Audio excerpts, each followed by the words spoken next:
Hey guys, welcome back. तो एक नई क्लास में आपका स्वागत है और आज हम लोग वर्क पावर एनर्जी की सेकंड क्लास लेकर के आए हैं। अभी तक हम लोगों ने वर्क पावर एनर्जी में वर्क के बारे में चर्चा कर ली थी और ये बात कर ली थी कि एनर्जी होती क्या है एक्चुअल में, कितने टाइप की होती है और क्या क्या इसके फॉर्म बन सकते हैं पोटेंशियल एनर्जी के फॉर्म में। अब उसी में आगे चर्चा कंटिन्यू करनी है और अगर आपने अभी तक वो क्लास नहीं देखी तो आप फर्स्ट ऑफ ऑल जाके वो क्लास देख लें, तब ये जाके आपको समझ आने वाली है। ठीक है, तो चलो शुरू करते हैं।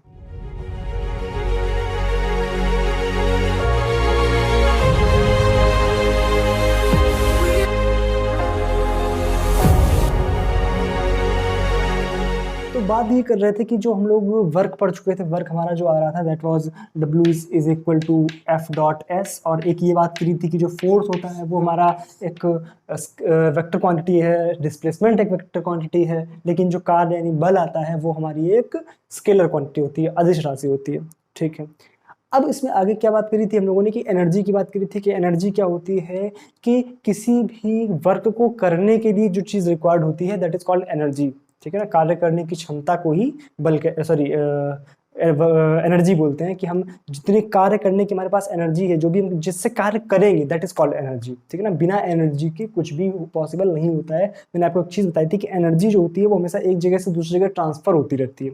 मान लो अभी मैं चल रहा हूँ तो मेरे पास गतिज ऊर्जा है, काइनेटिक एनर्जी है, बट अगर मैं खड़ा हुआ हूँ तो मेरे पास पोटेंशियल एनर्जी है। अंदर भी कई तरह की एनर्जी होती है, लेकिन मेजरली जो हम पढ़ते हैं वो दो तरह की हम लोगों ने एनर्जी की बात करी थी। कौन कौन सी थी? फर्स्ट थी हमारी काइनेटिक एनर्जी, गतिज ऊर्जा, और दूसरी थी हमारी पोटेंशियल एनर्जी। याद है? इसमें भी हम लोगों ने कुछ टाइप बोले थे। एक था हमारा ग्रेविटेशनल पोटेंशियल एनर्जी, याद है? एक थी हमारी स्प्रिंग पोटेंशियल एनर्जी, और इलेक्ट्रोस्टैटिक पोटेंशियल एनर्जी हम लोग आगे जाके इलेक्ट्रिसिटी और मैग्नेटिज्म में पढ़ने वाले हैं। ठीक है ना, अभी आपको सिर्फ इतना पढ़ना है। काइनेटिक एनर्जी का जो फॉर्मूला आया था that was half M V square, और ग्रेविटेशनल पोटेंशियल एनर्जी जो होती है वो होती है हमारी यू जी से इसको हम दिखा सकते हैं एम जी एच, जहाँ पे जी हमारा वो 9.8 सॉरी 9.8 मीटर पर सेकेंड होता है। ठीक है ना, स्प्रिंग पोटेंशियल एनर्जी जो होती है वो हमारी क्या होती है? U S is equal to half K X square. ठीक है, एक चीज और आप ध्यान रखो कि जब हम लोगों ने वर्क पढ़ा था, इस वर्क को, ये जो वर्क था ये सिंपल एक फोर्स दिया होगा, डिस्प्लेसमेंट दिया होगा तो हम डायरेक्टली फोर्स निकाल सकते हैं, लेकिन एक छोटे से डिस्प्लेसमेंट के लिए, मतलब हमको एक छोटा सा डिस्प्लेसमेंट पता है कि इतने फोर्स के लिए, यानी फोर्स जब कांस्टेंट नहीं होगा तो वहां पर जो हमारा वर्क का फॉर्मूला आता है that is equal to integration of F into D X, X की लिमिट x1 से x2 तक। इसको भी आप याद रखेंगे, कई जगह पर ये यूज होने वाला है। ठीक है, यहीं से पोटेंशियल एनर्जी का भी कॉन्सेप्ट आता है, बात अलग की है। फिलहाल आप ये चीज अभी नोट करके रखना है। ठीक है ना, ये बात तो नोट करी हुई होगी, पिछली बार हम लोगों ने कर ली थी बात। अब हम लोग क्या बात करेंगे, थोड़ी सी जो एनर्जी की फील है वो क्वेश्चन से लेना सबसे ज्यादा इंपॉर्टेंट है कि अगर क्वेश्चन करना सीख जाएंगे तो एनर्जी की फील आने लगेगी। ठीक है ना, तो एक आध छोटे छोटे क्वेश्चन शुरू करते हैं। सबसे पहले इसमें हम लोग एग्जांपल करने से पहले एक छोटी सी चीज समझ लेते हैं, that is conservation of energy. इसके बारे में मैंने आपको पहले भी थोड़ा सा बताया हुआ है। क्या चीज? Conservation of energy. ये क्या होती है, ध्यान से देखो, वो ध्यान सुनना मेरी बात। हम लोग करते क्या है कि जब भी एनर्जी की बात करते हैं तो एनर्जी जो होती है हमारी वो वर्क पे ट्रांसफर हो सकती है, और वर्क हमारा एनर्जी करता है। ठीक भाई, सॉरी एनर्जी देता है।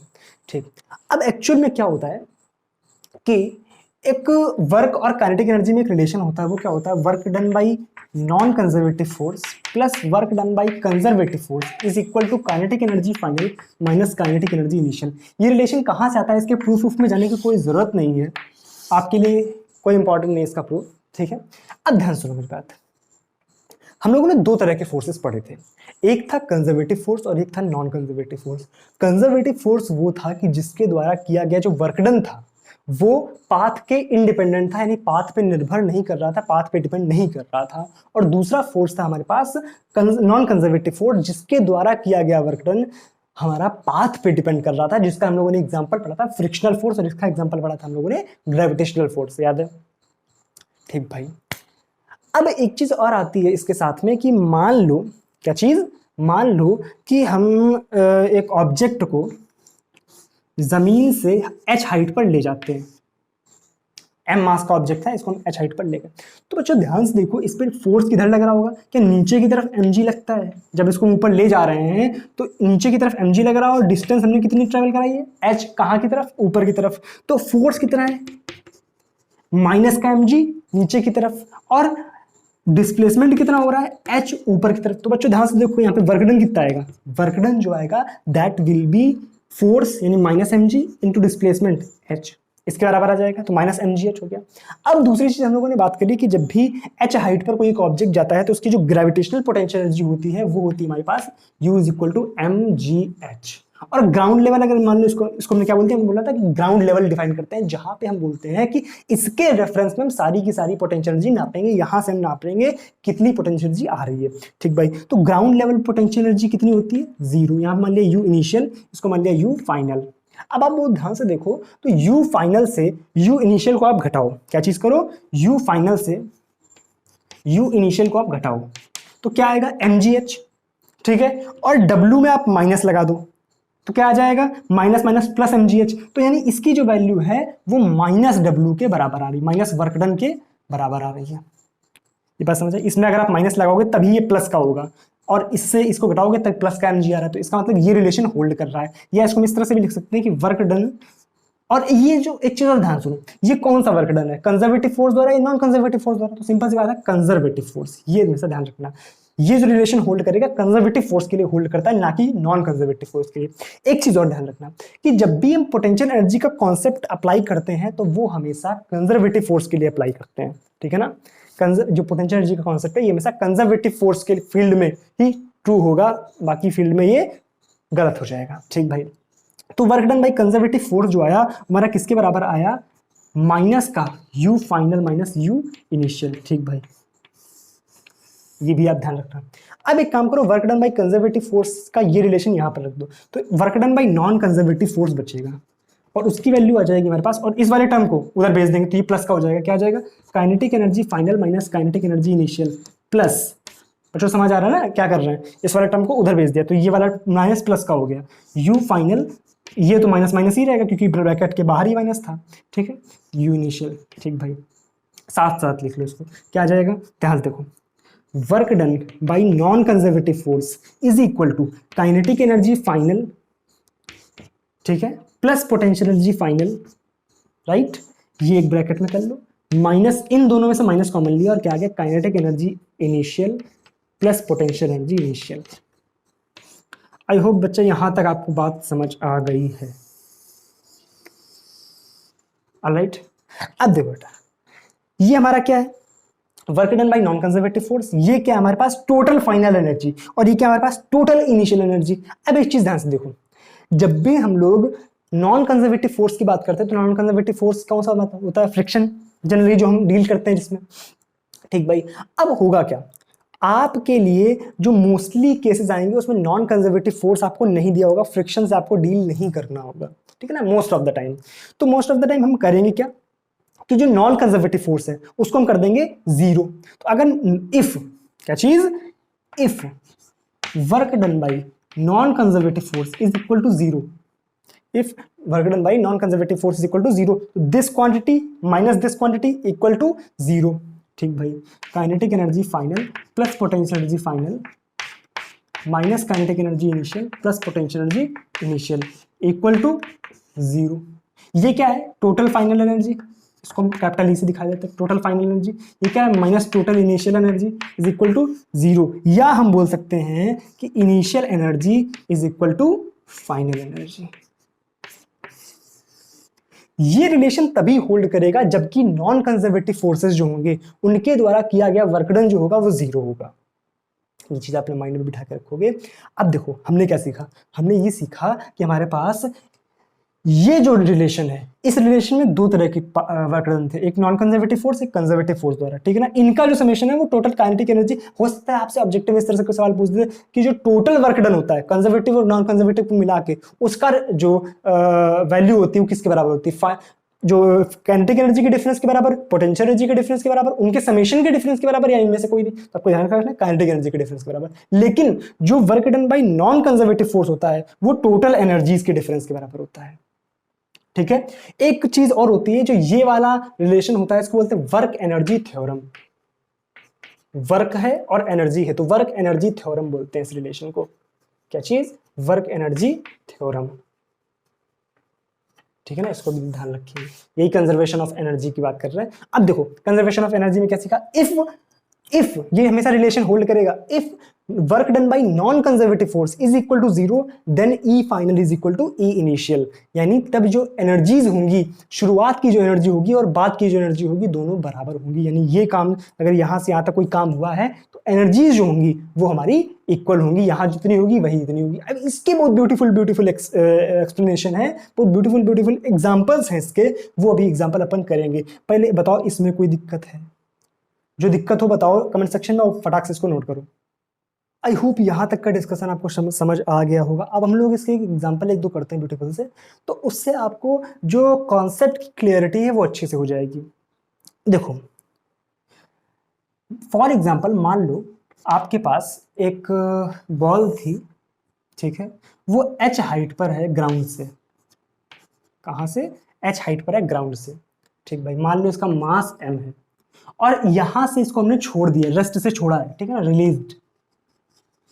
अब जैसे इसको छोड़ा तो नीचे आएगी। ठीक भाई, जब ये एंड पॉइंट पर आती है, जब ये धरती पर गिरने वाली होती है, तब बताओ इसकी वेलोसिटी क्या होगी। यहां पर आपसे वेलोसिटी पूछी गई, ये आपका ग्राउंड लेवल। ठीक भाई, आपने काइनेमेटिक्स में इस तरह के सवाल किए थे, या तो मैंने कराए थे आपको कि अगर यहाँ पे इसका जो वेलोसिटी है, इनिशियल वेलोसिटी 0 थी, फाइनल वेलोसिटी निकालने के लिए करते हैं एनर्जी की इक्वेशन लगाते हैं, v² is equal to u square plus 2as। याद है, v² u स्क्वायर की वैल्यू 0 है, 2a की वैल्यू g है, नीचे की तरफ एक तो आ रहा है तो g प्लस का हो जाएगा।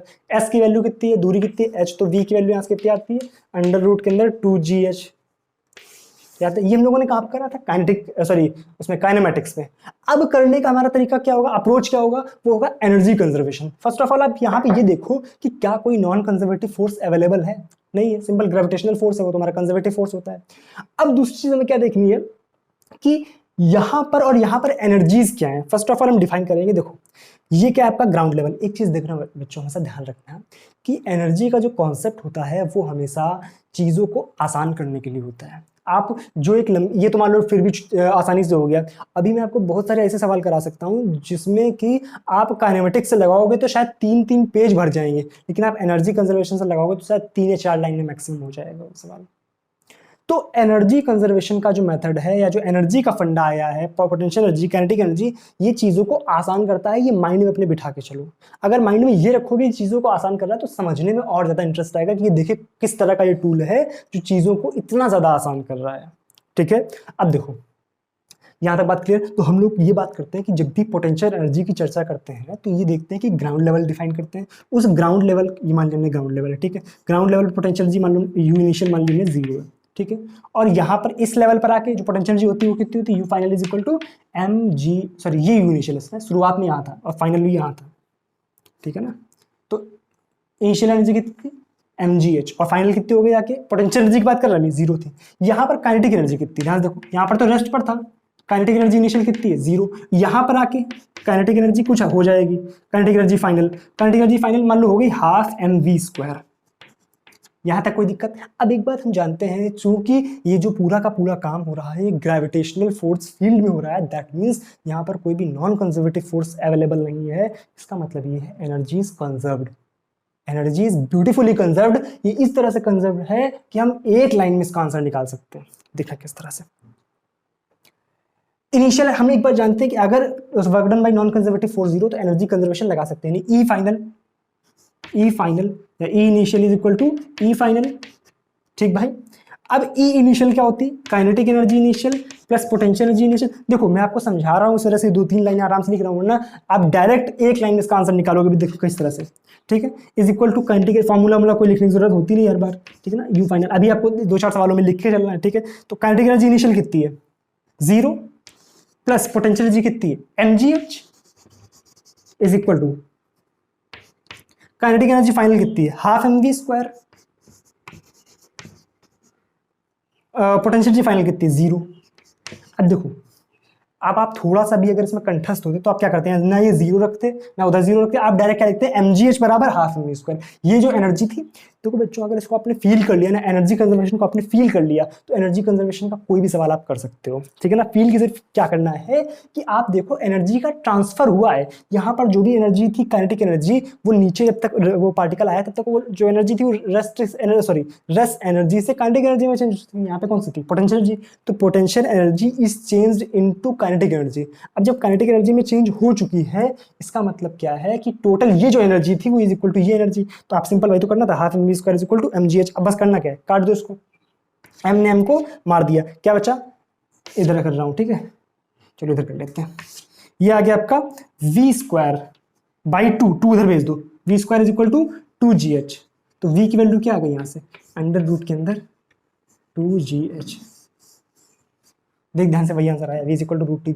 आप काइनेमेटिक्स से जाएं तब भी सेम आंसर आएगा इस क्वेश्चन में, और आप एनर्जी कंजर्वेशन मेथड लगाएं तब भी आंसर सेम आएगा। बट अप्रोच हमारी क्या होनी चाहिए, हमेशा एनर्जी कंजर्वेशन से आप जाओ। क्यों, क्योंकि वो चीज़ों, यहाँ तो मान लो छोटा सा क्वेश्चन था, अभी मैं आपको एक बड़ा क्वेश्चन करा दूं तो वहाँ पे क्या होगा, आप एनर्जी कंजर्वेशन आप लगाएंगे तो हो सकता है एक ही लाइन में आंसर आ जाए, लेकिन आप काइनेमेटिक्स लगाएंगे तो हो सकता है पेज भर दे वो सवाल, ठीक है ना। एक सवाल जरूर ऐसा कराऊंगा ताकि आपको फील आ जाए एक तगड़ी वाली, ठीक है ना। अगर ये क्वेश्चन समझ आ गया तो नोट कर लो इसको फटाक से। देखो थोड़ा सा अच्छा सवाल इस पे करते हैं, किस तरह से, देखो मान लो हमारे पास एक ही इंक्लाइन प्लेन है, ठीक है ना, झुका हुआ तल है इस तरह से, ठीक है। एक ऑब्जेक्ट यहाँ पर रखा है m मास का, राइट, ये एंगल थीटा है, ये हाइट जो है, क्या बोल सकते हैं, ये जो इंक्लाइन प्लेन है इसकी जो लेंथ है वो l मान ली हमने, राइट। अब आपसे बोला क्या गया है, यहाँ पे कोई फ्रिक्शन नहीं, no friction, mu is equal to 0 है, कुछ है ही नहीं, ठीक है। आपसे बोल दिया गया इसको यहाँ पे रेस्ट से हमने छोड़ दिया, रिलीज्ड। एक बात तो अपन जानते हैं कि यहाँ से जब छोड़ा जाएगा तो ये नीचे जमीन पर आएगा। अब जब जमीन पर आया है तो कितनी वेलोसिटी यहाँ पर हो जाएगी इसकी, यहाँ पर रफ्तार क्या है इसकी, ये आपको निकालना है जब ब्लॉक यहाँ पर होगा। दो तरीके फिर से, एक हमारा काइनेमेटिक्स अप्रोच, एक हमारा एनर्जी अप्रोच, ठीक है ना।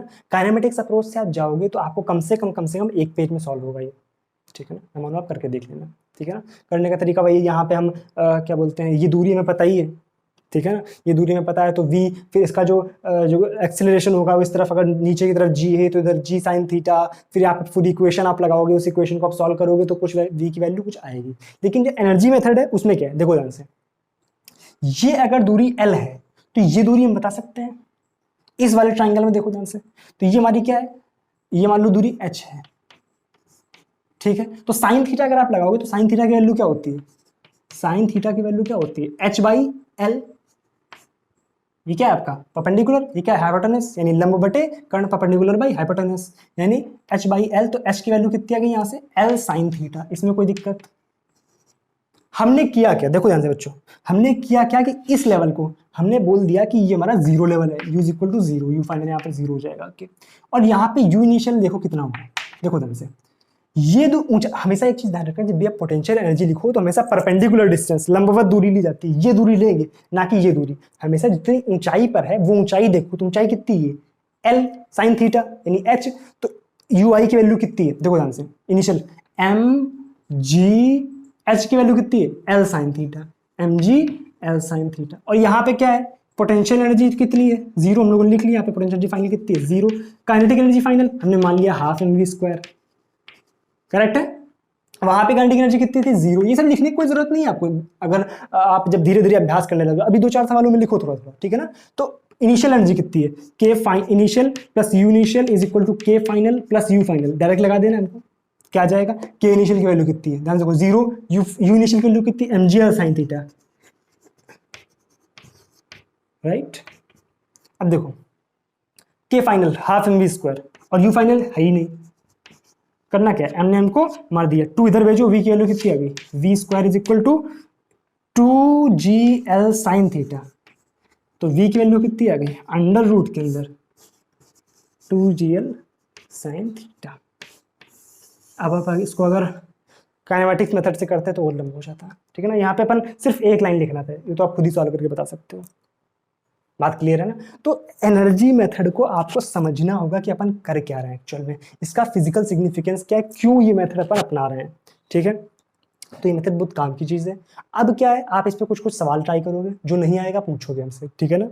प्रीवियस ईयर आप सारे लगा सकते हो, ठीक है ना। और एक चीज़ छोटी सी चीज़ और बची हुई, लास्ट चीज़ जो होती है इस चैप्टर की, दैट इज पावर। एनर्जी पे बात कर ली, वर्क पे बात कर ली, हम लोग क्या बात करेंगे, पावर पे। मात्र 2 मिनट का काम वो बचा है हमारे पास। पावर लास्ट चीज़ है इसमें। पावर क्या होती है, सिंपल।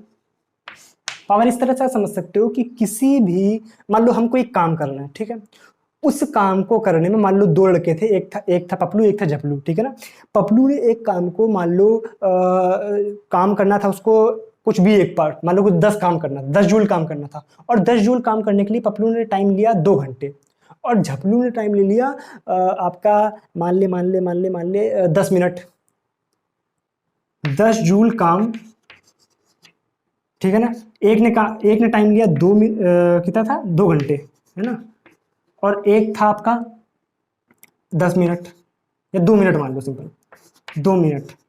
अब बताओ कि किसने ज्यादा काम किया, एक तरह से बोल सकते हैं काम दोनों ने सेम किया, लेकिन तो आपको लग रहा होगा इसने कम टाइम में ज्यादा काम किया है और इसने ज्यादा टाइम में कम काम किया है, तो पावर किसकी ज्यादा हुई, फिजिकली सोचो, क्या इसकी पावर ज्यादा है, तो उसी को बोलते हैं कि कितने समय में हम कितना काम कर रहे हैं, उसी को बोलते हैं power. Power is defined as work upon time, बस यही है पावर, कि आप कितने समय में कितना काम कर रहे हैं, W upon T, this is called power. Power के सवाल आपको इसी तरह छोटे छोटे सवाल मिलेंगे, वो ज़्यादा टफ नहीं मिलने वाला कुछ भी, ठीक है ना।